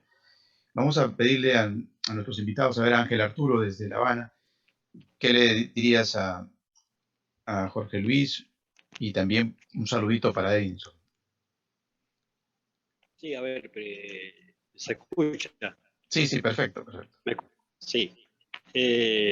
Primero voy a darme el saludo a Edison, a sus conejitos, a Peter y Alma, a su gato y eso, porque son parte de la familia de él, así que hay que saludarlos también, a su mamá. Uh-huh. Y mira, escuchando eso de que ya venimos hace días hablando sobre el apadrinamiento de los niños, a veces, no sé, duele desde acá. Tú sabes que nosotros acá necesitamos más que nos apadrinen que apadrinar, pero duele querer y no poder apadrinar a esos niños desde acá. A Edison que no haga muchas comparaciones entre la pobreza y la riqueza, porque la pobreza de corazón y de alma es la más grande. Es cuando, si él es bueno, si él era amoroso, si quiere a sus amigos, él es rico. Él tiene una riqueza inmensa. Y sobre lo que comentaba José Luis, sí, acá vive un poco también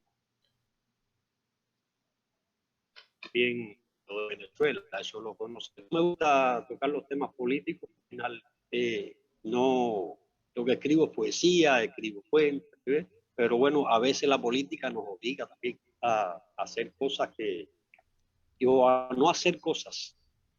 Y a veces el no te corta las alas en muchos sueños que uno tiene. Acá también nuestro gobierno está prácticamente militarizado. ¿Y para qué? ¿Para qué hablar de eso? Lo que sí le recomiendo a Edison es mucho amor. Sigue estudiando y que siga sus sueños. No sé si tienes alguna otra pregunta más. Bueno, no, básicamente para que de alguna manera pues te identifiques con nuestro invitado también, Edison, y con Jorge Luis en alguna reflexión. Y creo que ya con lo que nos dijiste basta para entender tu identificación. Vámonos con Gema. Gema, tal vez alguna pregunta para nuestro invitado Jorge Luis. Tu micrófono, Gema, está desactivado.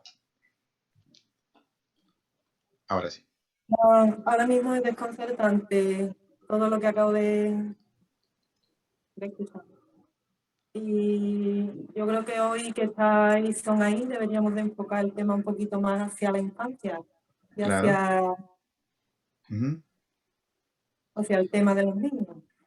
Ujú, claro, sí, tienes razón. En el caso del ejemplo, claro, que nos han mostrado a través de sus enfoques de vida, creo que sirven un poco. Lo que pasa es que, claro, todavía Edison tiene 8 años y está en una etapa donde algunas cosas las va a entender completamente, otras no las va a entender totalmente, pero yo creo que de alguna manera estamos contribuyendo con que él se enfrente a que efectivamente existe un mundo abierto para él, que no lo ha olvidado y que vamos a estar siempre pendientes a través de Edison, de todos los Edison de la zona de Tarma, donde se encuentra él ubicado en los Andes de Perú. Y en América Latina en general tenemos muchos Andes, muchos lugares olvidados. Y él simplemente nos sirve de ejemplo, ¿no? Para seguir haciendo esta travesía por estas Navidades 2021 y más allá de eso, más allá de las Navidades, incluso con tomar tal vez el padrinazgo que estamos invitando a que cada uno de los participantes pues se les toque un niñito o una niñita en algún lugar olvidado de Latinoamérica. Moisés, ¿qué nos dirías? ¿Qué reflexión se te ocurre? Yo quería decirle al señor Jorge Luis que yo, por casualidad, cuando terminé el servicio militar, tenía un amigo que se llamaba también Jorge Pereira y se fue a Caracas. Al poco tiempo me escribió, corría el año 80, 81 ya, y me dijo: Moisés, vente para acá, que esto es un paraíso. Esto es una maravilla, aquí me han recibido de maravilla, tengo un gran trabajo, gano un gran dinero y esto es una maravilla.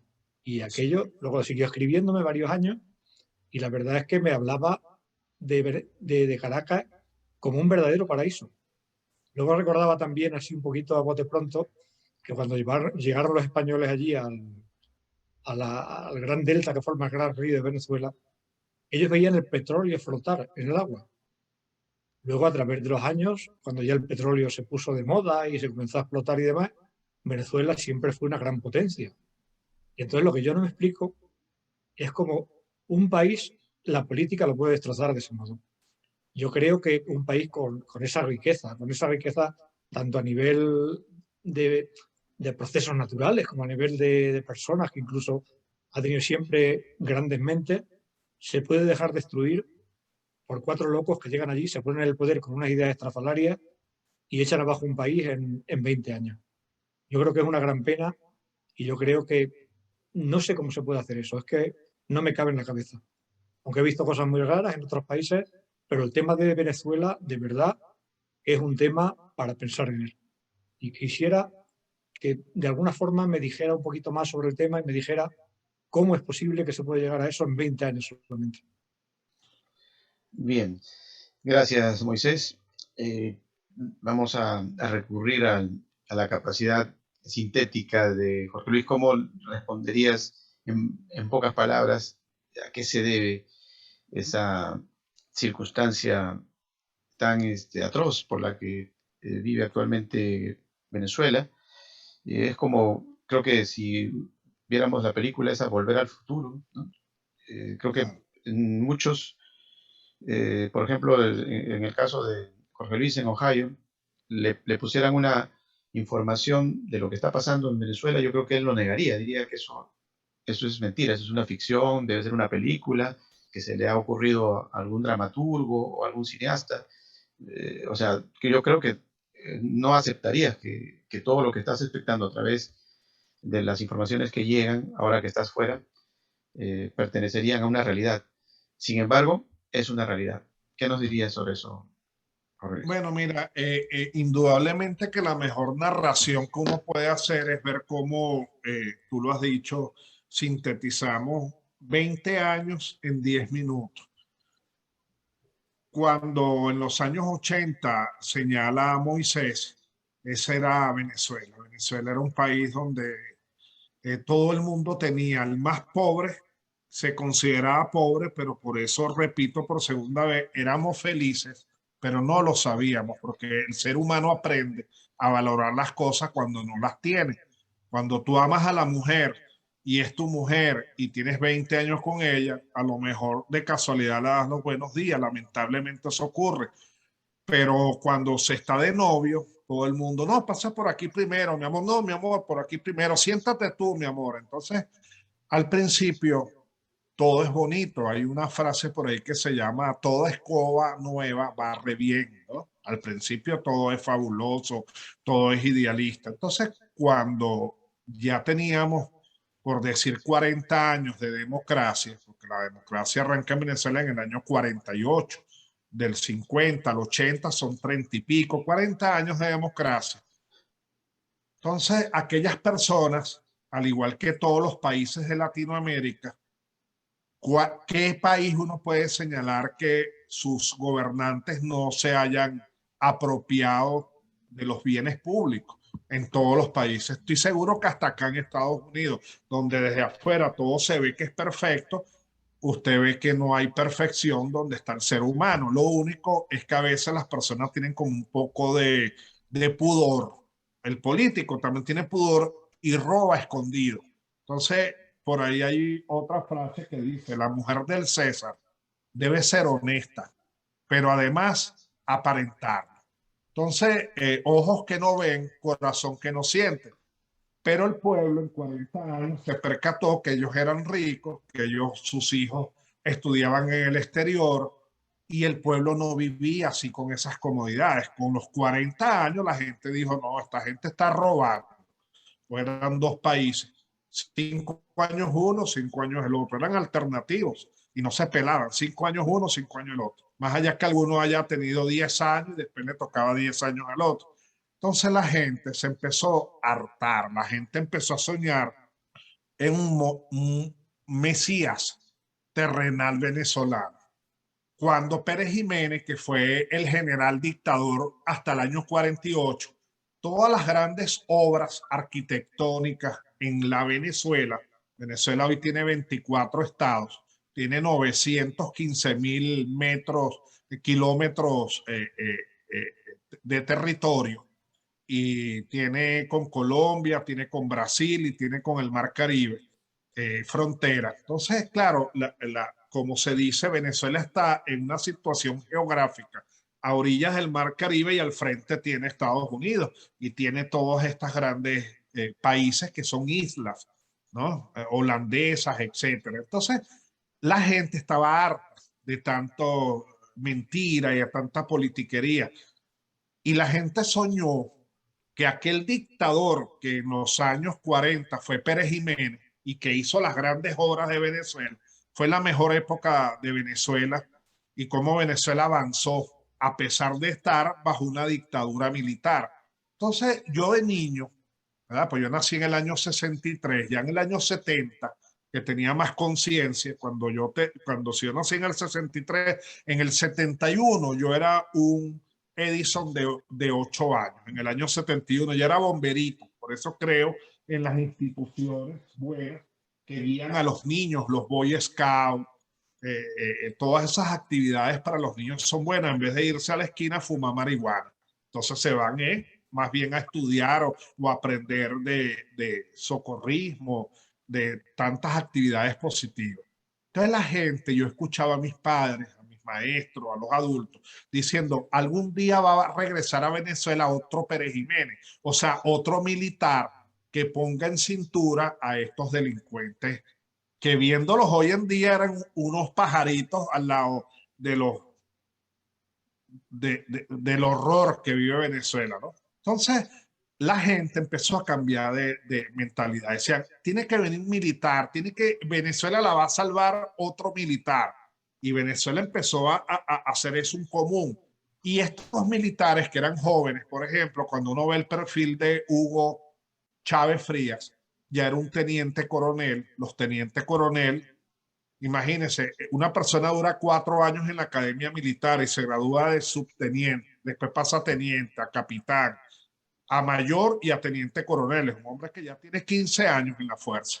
Es un hombre, los tenientes coronel los adiestran para ser comandantes. Por ende a los tenientes coronel se dice mi comandante, porque ya un teniente coronel debe ser comandante. Entonces, Chávez ya era comandante, o sea que no era un imberbe joven empezando la vida, ya tenía una maestría, ya era un hombre estudiado de especialización en maestría, y tenía la doctrina comunista, la cual en este momento no es la que estamos debatiendo si es buena o es mala. Yo parto que al igual que las religiones, la esencia de todo eso siempre es positiva y es romántica. El problema es que el ser humano desdibuja lo romántico de esa doctrina. En cualquier sitio que usted se vaya en la religión, usted habla de cualquier religión y siempre es el ser humano que trae ese aspecto del lado oscuro de la sociedad a los temas, al contexto. Entonces, durante esos 20 y pico de años que tú narras, ya yo era un adolescente, yo entré a los 17 años a la policía y trabajé en la División General de Drogas, por ejemplo. Venezuela tenía pleno acorde con todos los países del mundo, por eso se llama Interpol. La Policía Internacional son los funcionarios de la policía de su país, ejemplo de Perú, pero que son asignados a Interpol y mantienen el contacto como debe ser entre todos los países del mundo para luchar contra los delitos graves y complejos como es la delincuencia organizada transnacional, que incluye las armas, la trata de personas, las drogas, etc. Entonces, Chávez se tira 2 intentonas, cae una primera. Yo tuve oportunidad de participar directamente, por supuesto, en contra de esas intentonas, porque era un joven policía. Se da una segunda intentona en el mismo año 92 de otro grupo y también son sometidos, son doblegados por la democracia y también van presos. Pero llega el presidente de la República, que era Rafael Caldera, que mi mamá lo adoraba, por cierto, un gran hombre, un gran político, y en su parte humanista, social cristiana, o sea, era el partido COPEI, los indultó. Los indulta de una manera ilegal. ¿Por qué? Porque para indultar a una persona tienen que haber tenido un proceso y haber sido condenados, o sea, sentenciados condenatoriamente. Paso posterior, que fueron condenados, ejemplo, a 20 años, dentro de las potestades presidenciales, está la de indultar. Pues Rafael Caldera, como era el padrino de la promoción de ellos, de graduados de militares, los indultó estando en proceso.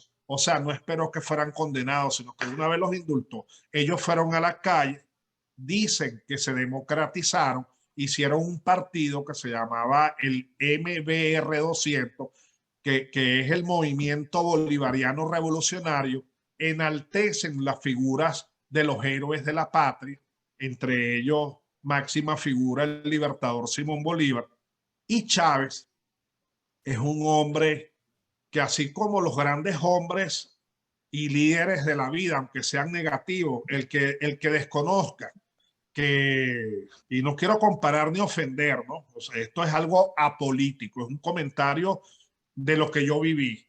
Uno ve a Fidel Castro, Ruz, uno ve a los grandes líderes mundiales en sus doctrinas, al mismo Adolfo Hitler, y sería subestimar que alguien dijera, eso es un loco. No, esos son unos hombres que pasaron a la historia, aunque hayan hecho hechos que uno no comparte, ni la doctrina tampoco, pero desvirtuar que fueron unos hombres inteligentísimos que arrastraron masas, que hicieron cosas. Por ejemplo, yo respeto a Fidel Castro, porque por lo menos Fidel Castro tuvo una montaña cayéndose a tiro, fue guerrillero y se forjó lo que él creyó que se estaba forjando. Pero cuando uno ve estos militares venezolanos, en las 2 intentonas ellos fueron sometidos por policías con menos entrenamiento. O sea, ahí no hay héroes, ahí no hay estos grandes superhombres, ¿no? Entonces ellos salen indultados y el presidente decide que ellos pueden formar su partido.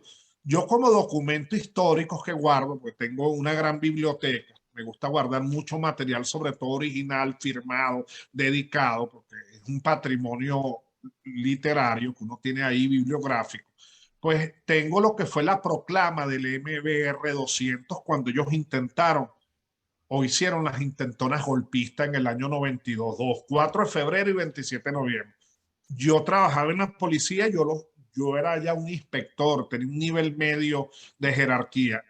Esa proclama, ese escrito, esa acta, decía que una vez que ellos tomen el gobierno por la fuerza, iban a ir a los estadios públicos, a las plazas públicas, a fusilar a la gente que estuvieran en contra de ellos. Ellos, gracias a Dios, no ganaron en esas dos intentonas, pues si no hubieran fusilado muchísima gente. No lo digo yo, lo decían ellos con sus proclamas. Por eso aclaro que no soy un político, ni me he inscrito en ningún partido político alguno en mi vida. Siempre he sido apolítico, pero nadie es apolítico. La política está inmersa en tu vida diaria por ser ciudadano. Entonces, ellos fueron a elecciones y la gente que estaba harta de los gobiernos tradicionales votaron masivamente por Chávez. Chávez era un hombre que se le acercaba un niño y en vez de los escoltas, retíralo, empújalo, ¿no? Chávez llegaba a Edison de 4 años y se sacaba un caramelo en la boca y Chávez lo agarraba y se lo metía a la boca y se lo chupaba y abrazaba a las señoras y fue lo que uno llama populista, ¿ves? Fue un hombre que se identificó mucho con las clases bajas. Yo vengo de una clase baja, ¿ves? Por eso quiero aclarar todo por ahí. Entonces todo el mundo votó por Chávez, el 80% votaron y fue presidente electo democráticamente, pero desde que él se juramentó, ya él dictó lo primero cuando dijo, yo juro ante esta moribunda constitución. Estados Unidos tiene más de 200 años con la misma constitución y es un país desarrollado y potencia. O sea, el hecho de que una constitución usted la esté renovando cada 10 años no es la solución al problema, porque la constitución venezolana, que sí es, yo como jurista, nivel doctorado, fui vicerrector de la Universidad Católica Santa Rosa, pues la constitución venezolana es muy avanzada. Avanzada que a los pactos, tratados y convenciones internacionales en materia de derechos humanos. Usted lee la constitución venezolana y es hermosísima. No hay nada que se le haya escapado. Ahora, del dicho al hecho, hay mucho trecho. O sea, una cosa es que usted tenga un papel y otra cosa es que usted lo cumpla. El problema de Venezuela no sería cambiar la constitución ni las leyes, sino tan solo cumplir la que ya tenemos. Ahora, es más insólito cuando en Venezuela, como cualquier país, el mismo Estado se autocorrige. O sea, el mismo Estado puede sancionarse a sí mismo si ve debilidades y vacíos por una institución pública. Pues en Venezuela, este señor con mucha inteligencia, la gente lo subestimó. La gente decía, ese tipo está loco. Ese tipo pone una silla en el comedor y que para hablar con Simón Bolívar. Y empezaron los psiquiatras a reírse. Ah, ese tiene una enfermedad mental. Bueno, de enfermedad mental y de loco en loquito, le cambió el nombre al país, le cambió los símbolos patrios al país, transformó un país en 20 años. ¿Cómo logró ese señor transformar en 20 años un país que sigue siendo rico? O sea, si ellos entregan Venezuela hoy, Venezuela en un año vuelve a ser una gran potencia y con la ayuda de la comunidad internacional, porque debajo del cielo, perdón, debajo del suelo, hay oro, hay carbón, hay diamantes, hay petróleo, hay gas, hay todas las riquezas que pueda tener un país en sí. Tiene aguas, tiene caudales y reservas de agua, que hay países que no tienen ni siquiera agua potable. Entonces Venezuela tiene las 4 estaciones. En Venezuela hay médanos, en Venezuela hay nieve, o sea, hay invierno en el Pico del Águila, el Pico Bolívar. Entonces Venezuela tiene todo, pero lo que descuidó Venezuela fue su población. Venezuela, usted podía estudiar siendo pobre. Yo fui pobre, yo me gradué de posgrado fue siendo profesor. Yo daba clase toda la semana y con lo que me pagaba la universidad, yo pagaba el posgrado. O sea, era increíble, era un país como le pintaron a Moisés, un país bello, un país hermoso. El venezolano tiene una palabra que se llama chévere. El venezolano dice, ¿cómo está todo, Jorge? Chévere, chévere, está bueno, very good, muy bueno. Entonces, Chávez empezó a hacer cosas que la gente no entendía, pero eso fue estrategia. El tipo es un estratega, fue un estratega. Él primero dijo, como aquí el Estado tiene el poder, no hace falta que los civiles tengan armas. Cuando usted se va a la Constitución norteamericana, en la primera enmienda, lo primero que le ponen es que no habrá limitación ni a la religión ni a la libertad de expresión. Por eso yo puedo tener, siendo un extranjero aquí, un periódico en los Estados Unidos. no yo, el grupo de personas que estamos, que es un grupo multidisciplinario, registrado, formalizado y todo. Te puede venir, esto es un país de grandes libertades. Una de esas libertades, en una de las enmiendas, es la posibilidad que todo ciudadano o todo residente, no tiene que ser ciudadano, porque aquí sí vale el estatus, como en Roma, este es ciudadano o no es ciudadano, bueno, como en todo país. Entonces, toda persona puede tener en su vivienda, en su casa, un arma. Ahora, como este es un país armamentista, usted puede tener una ametralladora, puede comprarse un tanque de guerra y estacionarlo en su casa, siempre y cuando no esté cargado, no esté armado o no esté en sistema automático, o sea, que dispare ráfagas. Usted puede tener un fusil, pero tiro a tiro, semiautomático. Entonces, ¿qué pasa? La Constitución establece, vean ustedes el derecho comparado de la cultura de un país con Venezuela, establece que todo ciudadano debe estar armado para defenderse a sí mismo y a sus bienes, ¿verdad? Pero también debe estar armado para defender al país contra invasiones extranjeras o contra un gobierno que, así como pasó en Venezuela, se quiera adueñar del país, alejado de la democracia. Entonces, en Venezuela la Constitución establece eso también, que es el artículo 350, o sea, que la gente puede rebelarse contra el gobierno para rescatar al Estado.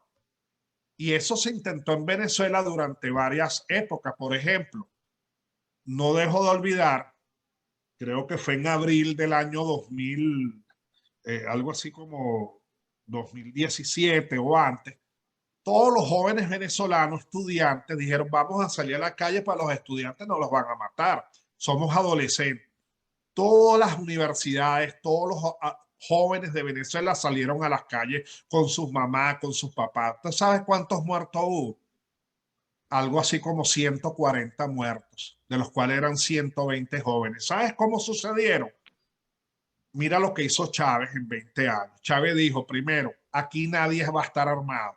Todo el mundo, plan desarme. El que esté armado, antes si usted estaba armado y le conseguían una pistola, un revólver sin porte de arma, porque hay un porte de arma, usted pagaba una multa.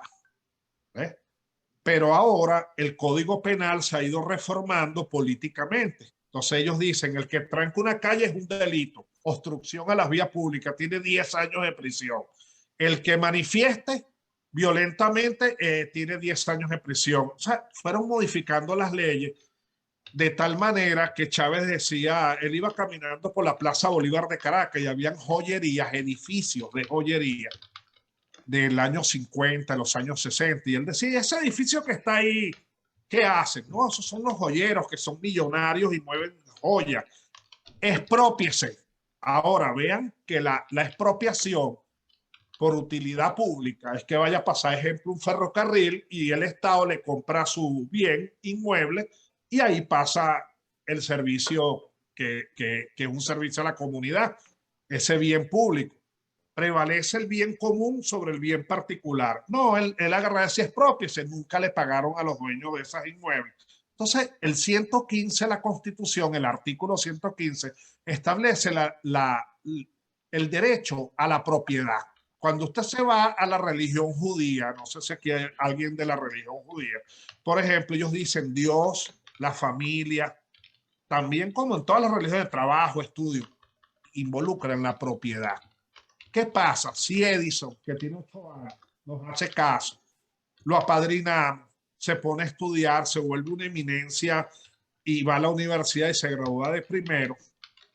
Edison de aquí a allá ya ha tenido 20 años de estudio, de trabajo y se compra un apartamentico y un carrito.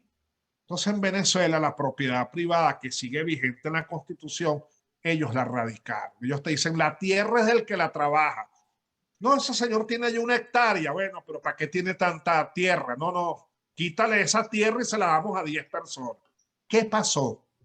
Que como todo es la cultura de una población y no es el billete, el dinero, lo metálico, Chávez lo primero que hizo fue desarmar a toda la población. Entonces, cuando ocurrieron los hechos anteriores y vimos que unos militares quisieron tomar el gobierno por la fuerza, todo el mundo sacó su pistola, su revólver, su Honda o China, el palo, la agarró, pero todo el mundo salió a defender la democracia. Pero después que él desarmó a Venezuela, la desarmó, el que tenía un arma iba hasta 8 años preso, de 5 a 8 años de prisión. Entonces todo el mundo empezó a entregar las armas, todo el mundo vendió las armas y las armas se acabaron para la vida civil. ¿Qué ocurrió? Aquellos que yo mismo, Jorge Luis Gaviria, había metido presos por violadores, por asesinos, por traficantes de drogas, Chávez dijo, tenemos que, el poder radica en el pueblo.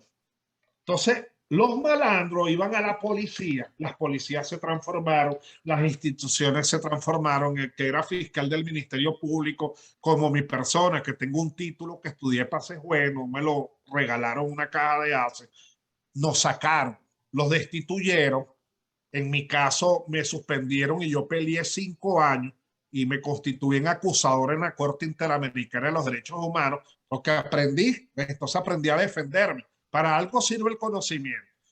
Y 5 años después me reincorporaron. Cuando me reincorporaron, como ya yo había transcurrido 36 años desde que entré a los 17 a la administración pública, solicité mi jubilación y me jubilaron. Me dieron, yo todavía recibo $20 al mes después de 36 años de trabajo.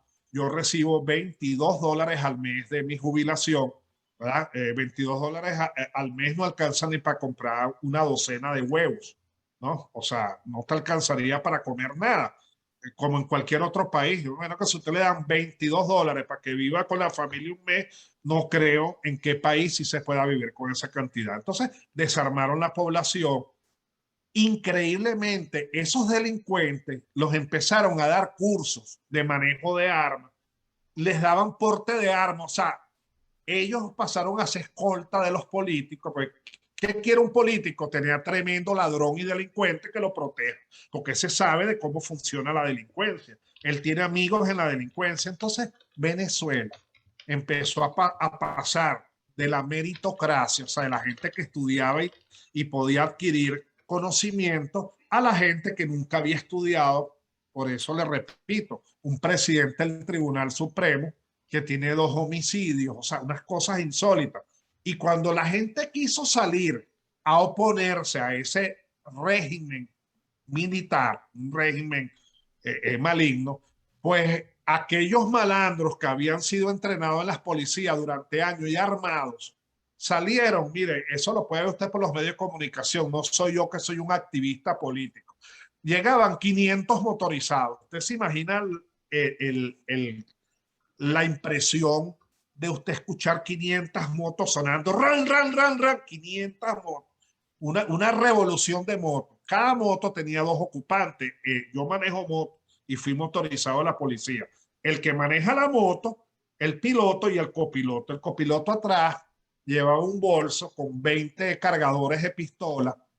Ahorita una pistola Glock, marca Glock, puede tener 30 tiros y usted le mete un selector y es automático. O sea, salen 30 tiros, ra, ra, ra. Entonces, esa gente llegaban en moto a las manifestaciones, disparaban delante de las autoridades, los guardias nacionales. Ellos no se metían, la autoridad uniformada no se metía, disparaban y se iban. Nunca se abrió una averiguación. Yo tuve un alumno que el martes me dijo en posgrado, me dijo, doctor, el viernes voy a denunciar estos casos. Y yo le dije, no lo hagas. Era 3ª vez que era mi alumno de posgrado, licenciado, especialista y magíster. Era estudiante de la maestría y era un funcionario público de carrera. Yo le dije, no lo hagas. Yo me fui a dar clase a una isla en Venezuela que se llama Margarita, la isla, la perla del Caribe, una hermosura. Y lo vi el viernes a las 11 de la noche en el noticiero dando las denuncias. El día sábado, o sea, 24 horas después, el día siguiente, él fue a su casa, buscó a su esposa y fue a un mall con sus hijos. Se sentó con uno de los hijos en una venta de artículos deportivos y entró un tipo desconocido y le dio 5 disparos delante de la familia y lo mató. Y eso quedó así. O sea, en Venezuela matan a una persona. Yo que era juez de carrera, tuve medidas de seguridad, tuve medidas escoltas, cosas que no servían, porque usted va a la policía y dice yo quiero denunciar a fulano de tal que es un funcionario público y no le toman la denuncia. Le dicen, no le podemos tomar la denuncia. De Doctor. Venezuela en 20 años Sí. se volvió una población desarmada. Todo el mundo empezó a irse, todo el mundo empezó a vender las propiedades. Hoy en Doctor. día un vehículo que en Venezuela ¿Me costaba escucha? $8.000, le A ver. pueden dar $1.000, $1.500 por ese vehículo. Una vivienda que usted, que Edison trabajó 40 años y se ganó su casa bien bonita para su familia. Entonces resulta que costaba, ejemplo, $300.000. Hoy en día vale $60, $70.000 y lo que costaba 70 vale 5. O sea, ahorita en Venezuela no vale nada, porque la vida no vale nada. Entonces, Bien, doctor. finalizo. Interesante Ajá. lo que nos está diciendo. Vamos a entrar a la parte final. Es muy, muy extenso Claro. el drama de Venezuela y creo que usted Sí. lo ha resumido al máximo y más bien nos sentimos un poco consternados porque lo dice un integrante de esas Cortes Supremas, ¿no? Que lamentablemente pues ha tenido que emigrar. Y dentro de esa supremacía del poder, tenemos el poder originario que vendría a ser prácticamente la inocencia de Edison. Ese es el verdadero poder que tenemos que recuperar, ¿no? Y vámonos con el mensaje final de Edison, que tiene una actividad dentro de breves momentos y él quiere despedirse con esa alegría, ¿no? Con esa ingenuidad, con esa inocencia que todos nosotros debemos de tratar de rescatar al máximo. Lo hemos invitado a participar de una conversación un poco todavía, no a tono de repente con su edad, pero cuando pasen los años, Edison, vas a ver esta grabación y esperemos que nos captes el mensaje, que te quede grabado para siempre, que desde que tenías 8 años hemos estado contigo y vamos a seguir contigo. Y va a haber más gente incluso que se solidarice contigo y con todos los niños del Perú, no solo en estas Navidades, sino en cualquier actividad futura que nuestra fundación realice. Edison, a ver, ¿qué nos tienes preparado para despedirnos? Tu micrófono, Edison. Gracias por las palabras de todos los padrinos. Bueno, para terminar les quiero recitar un poema que lleva de título Jo, jo, jo a César Vallejo. Y dice así: Jo, jo, jo, 3 veces jo, mi querido amigo César Vallejo, cuando sea grande de vida, más no de tiempo, no habrá más faltas sin sus quintos, no habrá maestras sin sus alumnos, no habrá goles sin Maradona, no habrá niños sin sus padres, no habrá abuelos sin sus nietos. Cuando sea grande de vida, más no de tiempo, no habrán hijados sin sus padrinos. Jo, jo, jo, 3 veces jo, mi querido amigo César Vallejo.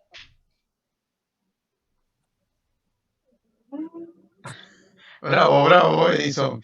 Pero también les quiero cantar una canción para todos mis padrinos. A ver.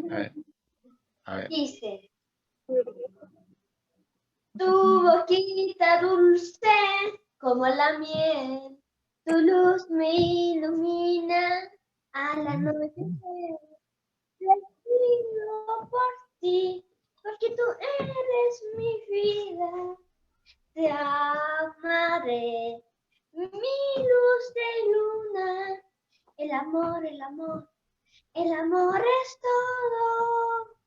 Perdonar, compartir y vivir para ti. El amor es todo. Estarte, mimarte por siempre.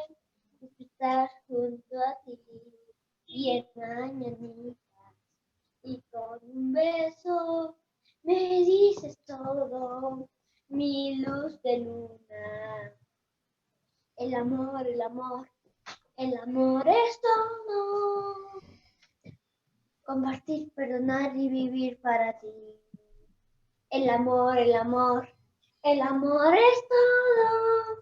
besaste, mimaste por siempre, estar junto a ti. Gracias. Bravo, bravo. Aplauso para Edison. El amor es todo.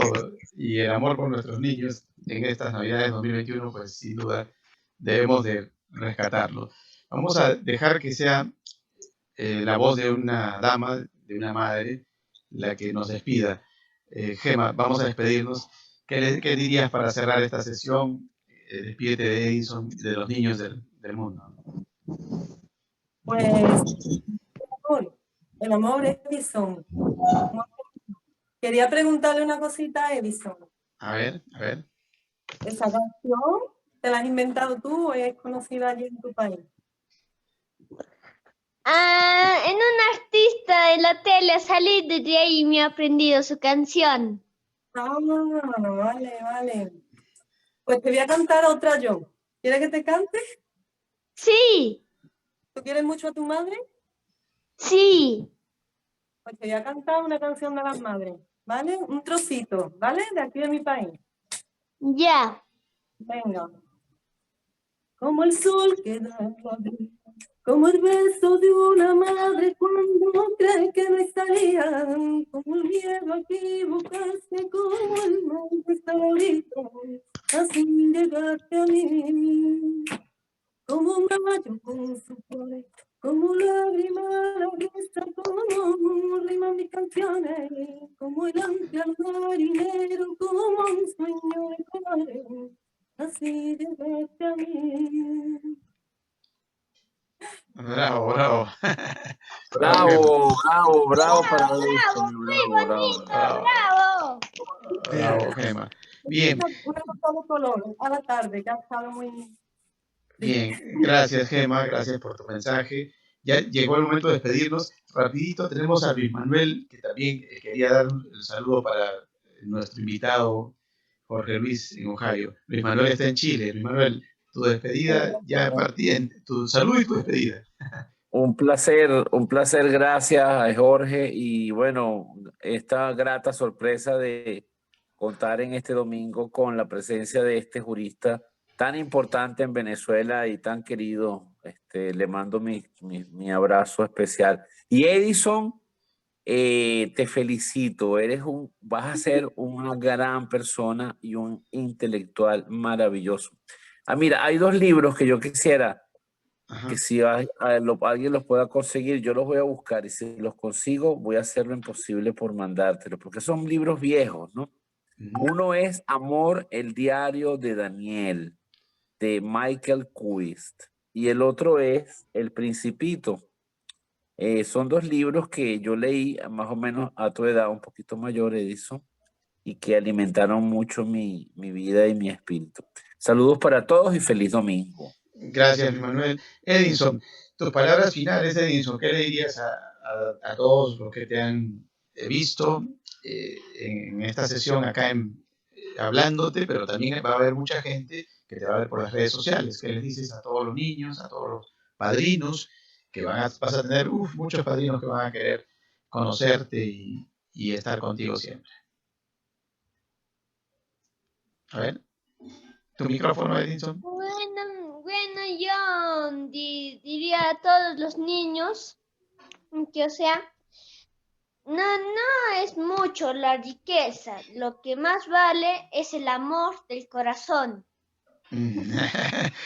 Bien, bravo, bravo, Edison. Y a todos mis padrinos que han escuchado, les quiero decir que feliz Navidad, los quiero mucho y felices bendiciones para todos sus hogares. Gracias. Gracias, Edison. Bien. Te bendiga, Edison. Gracias a todos. Vamos a despedir. manera. Un abrazo, un beso para Edison.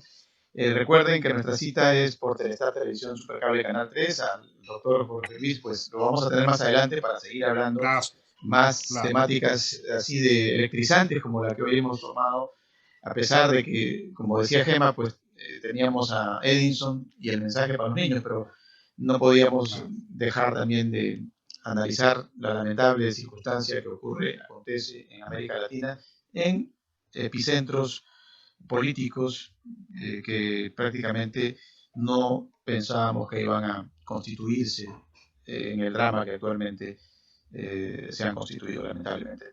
Bien, recuerden, la cita es por Telestar Televisión Supercable Canal 3 y por Virtual Televisión. Hasta la próxima, un abrazo a la distancia. Chao.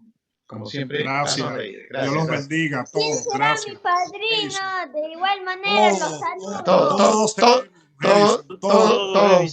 son tus padrinos. 1, 2, 3, 4, Todos, 5. todos, Edison, todos. Claro, todos. Los quiero. Un abrazo Y nosotros te amamos. Gracias, gracias. Un abrazo. Gracias. Un abrazo. Chao. Hermoso.